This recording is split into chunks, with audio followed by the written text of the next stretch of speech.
old, newer model cars. Obviously, our favourites are the E36 and E46. Sure.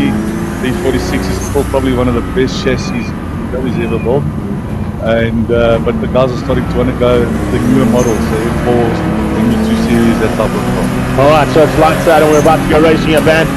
As we get the information of what's happening in the future, we're about to get into what is happening right now on the circuit. Down towards turn 1, Nicholas Herbst, as you said, just no breakouts today. We'll wrap up the championship in Class B. He's going to try and stay ahead there of Ahmed. And it looks like he's done that going into turn number 1. And out of turn 2, a couple of changes there as well. Watch out for Olerato as well. I think he jumped there though. You think so? Yeah, I'll look at the visuals now. He's in a brand new car that they've just acquired from the Class Auto. It's E36 XT. But first time we drove the car was yesterday at about 12 o'clock. So he's still going to get the hang of the car. He's fallen back a bit there.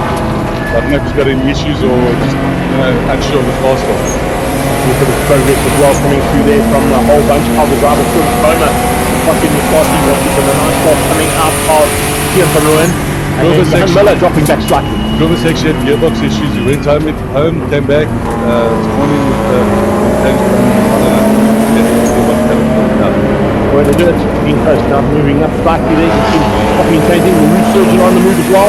Big dive on the inside of there. Looks like Pretorius might be losing out there. The big two came through there from further along. Yeah, he's made a stick coming out of turn 7. And there's Paulo Cavalieri in that silver E46, a brand new built car. He's coming to join the series. I think his son's going to be piloting next year. Lovely stuff. Great to see him out there as well. Of course, a stalwart in terms of motorsport in South Africa, but a stalwart as well when it comes to the BMW brand. He's a big Ferrari fan as well, as you would have seen on a few occasions. He brings a couple of those expensive little pricey horses out on a few occasions. No, he's a Ferrari BMW. But he's definitely got a big BMW finish. Well, he's got as well. Probably the two rarest BMWs I know. 745. The 745 race cars in the world, built by Johan back in the day. He's got both of them. That's a collection you'd love to have. Somebody would love to have a drive in it as well. One day when I'm big. Exactly. So Shane Corner leads out at the moment. He manages to hang on at this stage ahead of Nicholas Herbst, but I think he's going to be a little bit more conservative than what he normally is. Bilal in third place in front of Rowan, as you can see, I think he's making himself up nicely. Look at the gap down now. It's opened up here. Look at Boma, he's in close, and Olerato. He's having a good run here.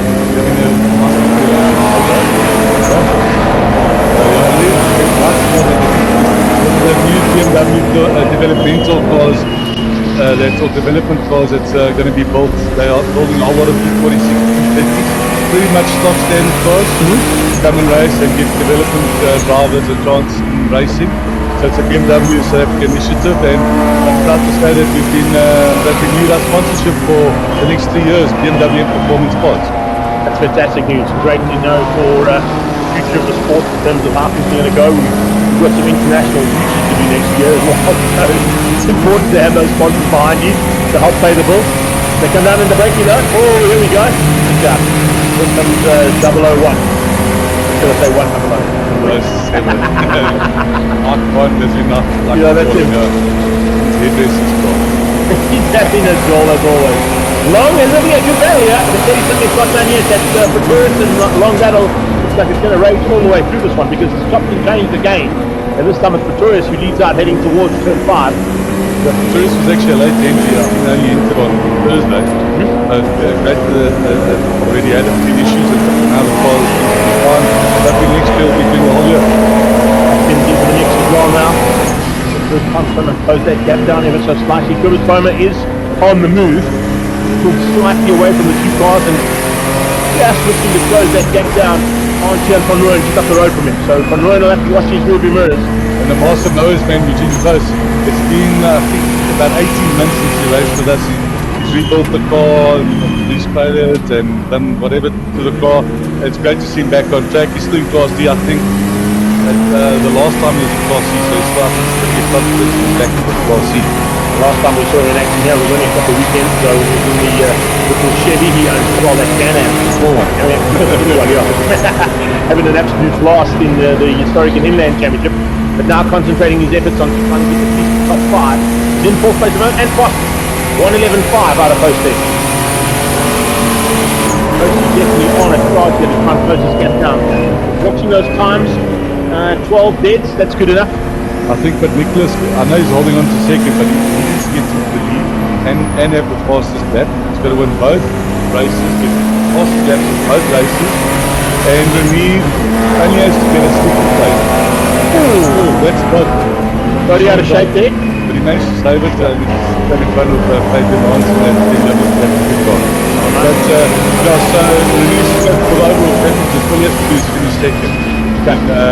In race 1, and he's wrapped up the championships overall.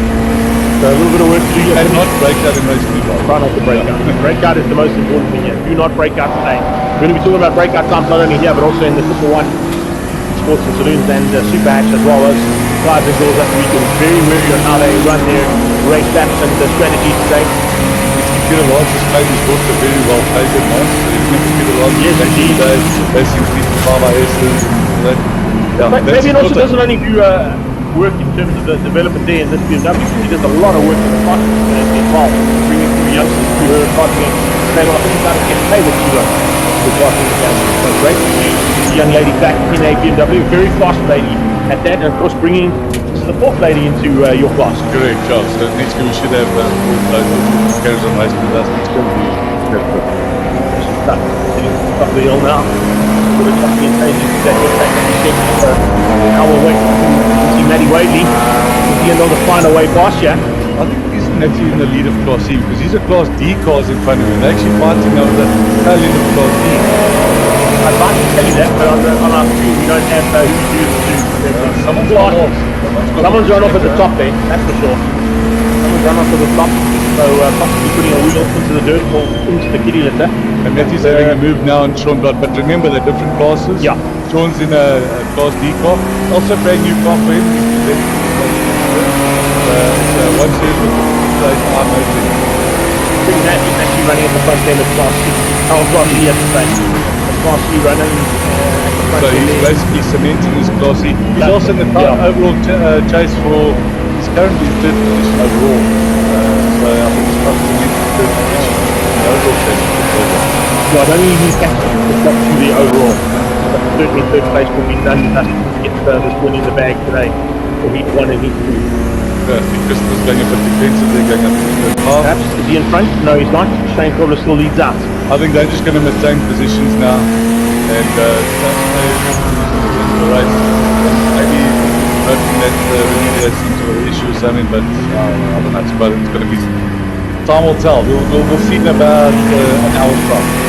It's kind of a similar situation to what we're going to see later on this afternoon in Barcelona. You have to sort of hope and pray that something goes wrong as opposed to going right in your car. But Herb's doing it all right for now. He's going to possibly try and find a way past on Shane if he can and take the victory. He hasn't got fastest lap. Oh, yes, he does. 11.9, so he's got the fastest lap. So that's one job done. Marianne avoided sort of off track, or she the part was off track. Quite sure they're just picking up on a little bit of another brother that's improved immensely from winning the series. Yeah. He's got the fastest ever gone to take off. Loving it. That as well as always. Lady drivers getting involved and taking on the boys. Some of them have even got the ability to beat the boys, and they do that on a few occasions due to the fact they've got a slightly lighter and more finesse style driving than the anger and possibly what do you call it, red mist that comes down in racing. They don't tend to have as much red mist as what we do. And now we've got Bilal, I'm not in the picture. It's a Durban driver, so we've got a couple of Durban guys also joining the series. Next year there's a good 5 or 6 who are keen to come and join, so we started to bring in guys from all over the country. Obviously we started the Cape Town series, they're also racing today in Cape Town. Yeah. I don't know what the numbers like Power there. series down there, I think there were 22 cars on the grid. So not too bad at all. So yeah, we've got the Durban guys who now want to come and join us at Goats. Series is going nicely. 71 versus 31. 31 has to be in front at the end of this one though. Is there enough time here for Nick to find a way through 2.5 laps to go? He's got to get ahead of Shane Corbett. He's got the box trap, that's one job ticked off. Wavy doing it all right there. He's in third place, but his job's not done yet because he's got a very fast lady about to join him. And they're giving him some company there for Class E. Fabienne is a superb driver in her own right. On numerous occasions, represents South Africa at karting finals in the various karting championships that run here in South Africa and worldwide. So every now and again climbs into a saloon car Nicholas Herbst is a bit closer now to Shane, Yeah. so I think he's going to try and do the overtake probably in the last lap or two. Well, he has to. He's got to get ahead, he's got to get the win. Shane's now Wide. defending. Shane going to defend on the inside. Watch for Herbst on the cutback now. Try and get the drive out of turn 2. Exactly where he wants to be. Has he got enough oomph though to get through there? Going to be side by side as they come onto that back straight away. I think he's got the inside line, but Shane's got a slight advantage off. They're both 330s in those cars, so they're similar power. I think just the box is a bit of a handful around the Maybe not as agile as the dolphin-shaped machine behind him, eh? see how he's pulled away. I wonder if he's just putting the pressure on, trying to force a mistake there, possibly. Look, I must say, Shane, the last half of the year, he's just come back all of a sudden very strong. And he's had a great end of the year. As you know, he's got the motorsports, he buys and sells cars, and he's decided just to stay with boxing. Third place in the stage, a good run here from Bilal. Bilal Ahmed, first time out in the Team Performance Racing Series. He actually raced with us at the he was a Bilal. I wanted them, sorry. Yeah, I didn't see that.